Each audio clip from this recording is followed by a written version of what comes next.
بس لدينا المعلومات كما هي العادة بنسبة تفوق 90%، وهي معلومات خاصة لليبيا الأحرار.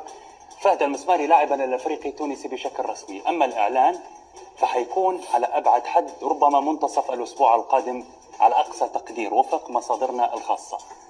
فهد زي ما نشوفه في الصور سافر في اليومين الماضيين إلى تونس، جلس مع إدارة الأفريقي بعقد يمتد لمدة عامين، وهي أيضا تفاصيل خاصة. ونادي التحدي، ويستحق التحية نادي التحدي في هذه الجزئية، لم يمانع بل بالعكس منفتح وسهل إجراءات مفاوضات اللاعب. كما أن التحدي سيتقاضى أكثر من 120 ألف دولار في هذه الصفقة.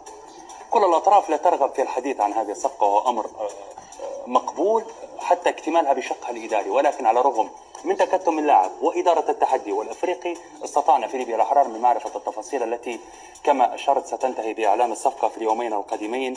ويحسب لنادي التحدي أنه تجاوب مع اللاعب حتى يكون الجميع راضي. فهد